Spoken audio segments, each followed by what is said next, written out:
Against all odds, and even with CM Punk favored to win the Royal Rumble and challenge Seth Rollins, Cody Rhodes turned a hurdle into history by winning back-to-back Royal Rumbles.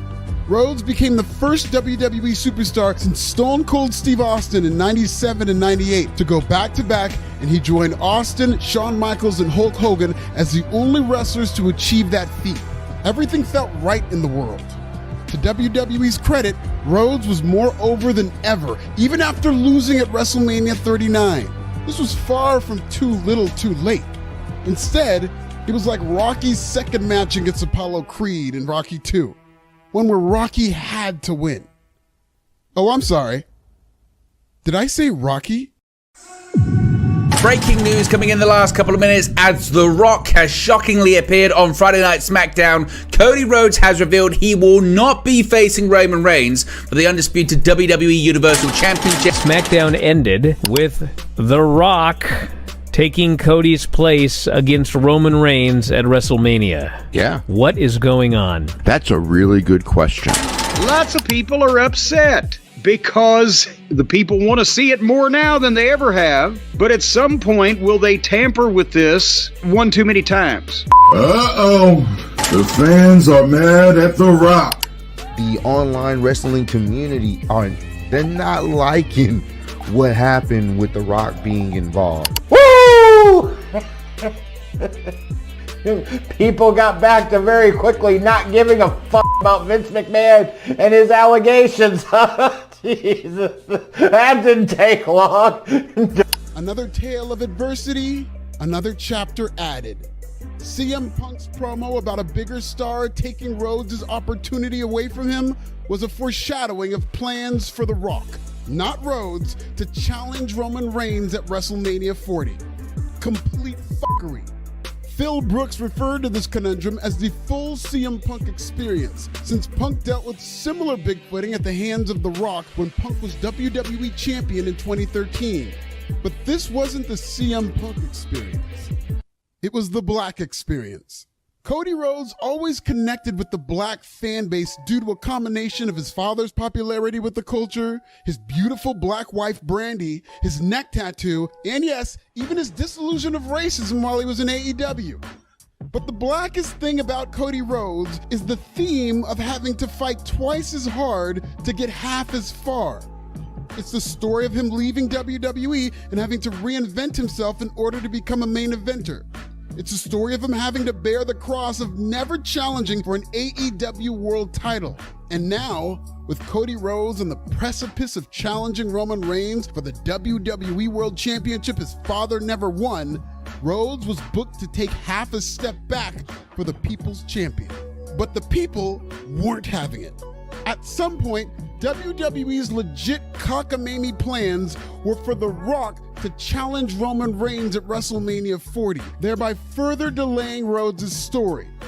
For was the unprecedented backlash they'd received for Cody Rhodes losing his spot. With Cody booked to awkwardly loan his book to The Rock after winning the Royal Rumble, fans took to Twitter, YouTube, and anything within a mile of a keyboard to wow the fuck out.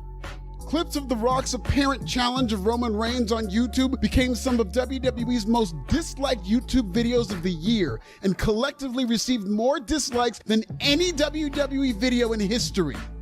We want Cody, Rocky sucks, and the Woe movement became just some of the trending hashtags as part of a social media riot. And it quickly became apparent that by trying to replace The Rock with Cody Rhodes, WWE made a mistake. Many compared this to Daniel Bryan's Yes movement. The difference was WWE had no plans of pushing Daniel Bryan. He wasn't even in the Royal Rumble the year he ascended to the WrestleMania main event. That was a grassroots movement that upset the apple cart. Cody Rhodes, on the other hand, was WWE's hand-picked top star. He won the freaking Royal Rumble twice, and it worked. It wasn't forced like babyface Roman Reigns in the 2010s.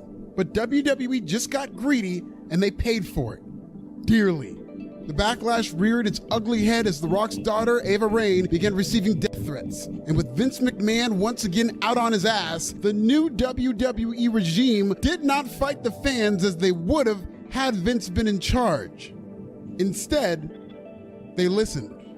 At a heavily anticipated WrestleMania press conference in Las Vegas, less than a week after Storygate on SmackDown, WWE made a course correction, as Rhodes opted to challenge Roman Reigns for the WWE Undisputed Universal Championship.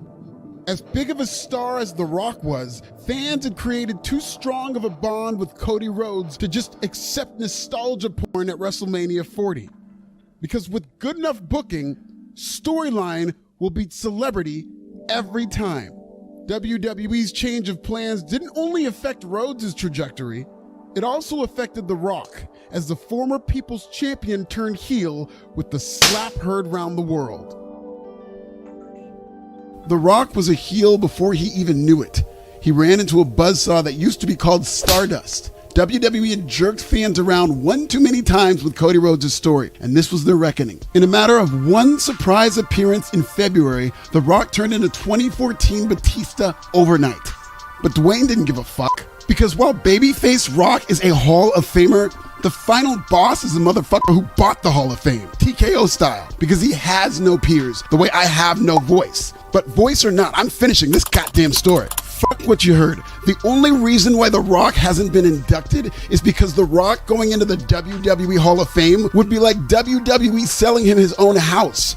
The greatness of The Rock is his ability to survive, adapt, and win under any circumstance. When football wasn't in the cards, he pivoted to become an all-time wrestler. When he was booed as a babyface in 2003, he pivoted to give us Hollywood Rock. When Rock's wholesome acting roles weren't hitting right early on, he fired his management team and rebranded himself as an action hero, like Arnold Schwarzenegger, but different. You know, without the love child. Then he just made a whole production company. My guy, The Rock once ran out of toothpaste, and instead of going to 7-Eleven or like Craigslist to get more toothpaste, he bought the company that invented toothpaste. So now every time you wake up in the morning to brush your teeth, Dwayne gets a check. That's a true story. Google it. Okay, it's not. Stop tripping. But you get the point I'm making.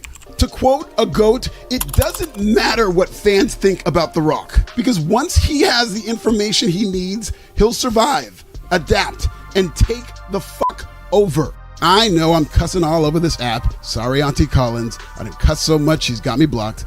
But there's a fucking reason why I'm cussing. Because when The Rock survived and adapted to 2024, he survived with the aesthetic of the old school Rock, but adapted with the language of a rated R Rock. I know that's Edge's gimmick, but Final Boss was Samoa Joe's gimmick, and Rocky remixed it for his own damn self and made it better. What's your point? The Rock got famous through old media like television and movies, but he had to update his character to the streaming era. In addition to getting over on TV, he had to get over in these streets and go viral. And he did just that with his fire-breathing promos on social media. He became Rocky with a capital rated R. As the aunties say, he was too hot for TV. It was like a rapper dropping a mixtape, and yeah, some of the songs will end up on the album, like how some of Rock's bars on IG ended up on TV, but people buy mixtapes for the freestyles, that raw and unfiltered product that you can't get anywhere else. So allow me to reintroduce you to Mixtape Maya Via.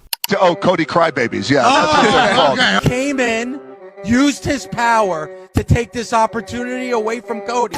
The Rock doesn't know who that guy is, but he knows what he is, and that's a goof, an idiot, another pro wrestling Cody Crybaby jack-off idiot. Cody, Seth Crybabies, and that head dog of yours, Pharaoh, standards and practices off is the direction you can. Wife comes in. Hey, honey, do you want to go have sex? Not now. You gotta finish your story. Story. It's like, wait a second, hold on. Hey, Dad, you want to go outside and play catch with me? Not now. Cody's and I'm upset. I could give it to my mommy. My mommy. Shut the up. Rock guarantees you stick your nose in our business, that world title that you have around your waist will go to somebody else. Give it to your mommy. He gotta finish his story. He has to finish his story right now. I'm gonna whoop him. And whoop him. And whoop him. In front of the world. Clear my ass. Just because the show's over, that doesn't mean that the shit stops. The streets caught The Rock slipping, so he leveled up and evolved, like the people's Pokemon. Rocky went from smiling Dwayne all the way to Charizard, real quick. Mixtapes are about freestyles and remixes. And after freestyling on social media, Mixtape Maivia remixed his old gear to create a stunning collection of custom-made $5,000 vests inspired by his gimmick from the late 90s. And Dwayne "The Drought" Johnson was cooking. That was a Lil Wayne mixtape reference. Keep up. The greatest part of The Rock's return, for both storyline and shoot reasons, was that it gave Cody one final hill of adversity to overcome. This wouldn't be a Cody Rhodes anthology without real life getting in the way to turn Cody's push into a Charlie Brown meme. And after overcoming real life adversity yet again through the will of the people forcing WWE's hand, Cody had to overcome the storyline adversity by taking beating after beating after beating at the hands and the belt of the artist formerly known as the People's Champion. Remix Rocky masterfully appropriated another gimmick by using Cody Rhodes' heavyweight belt to physically assault Cody, all while playing mind games by taunting Mama Rhodes. Mommy, shut the fuck up. The Rock and Roman Reigns teamed up as part of the Bloodline to take on Cody Rhodes and his new ally, Seth Rollins. If Team Cody lost, Night 2 would be Bloodline rules. Anything goes. Even though the people had turned on him, The Rock accepted a ceremonial People's Championship at the Hall of Fame. For anybody paying attention, the long-term storytelling here was The Rock encroaching on the island of relevancy. Roman called himself the Tribal Chief. Rocky called himself the Final Boss. Roman said he's the undisputed champion. Rocky gets his own belt too. Roman threw up a 1. Rocky threw up an L. Roman beat Cody at WrestleMania Night 1. 1 year later, The Rock did a Mr. Me Too word eclipse. Everything Roman did, Rocky remixed. Similar to The Rock creating his own production company to take over Hollywood. Similar to The Rock taking over WWE. And just like The Rock's hostile takeover of the toothpaste industry, The Rock was getting ready to take over the Bloodline. On WrestleMania Night 2, less than 24 hours after losing to The Rock and sitting up dejected in a callback to WrestleMania 39, the Cody Rhodes Tour of Adversity reached its final destination. This was the Bloodline deadline, where the rubber chicken met the road. Roman versus Cody 2. Anything goes. Bloodline rules. Let me tell you something. There's common blood here. Common blood. And no matter what goes down, I love you. Can you do this? Oh my god! Oh my god! Oh my god! Oh my god! He did! Holy fucking shit! What? Is she crying? Shit.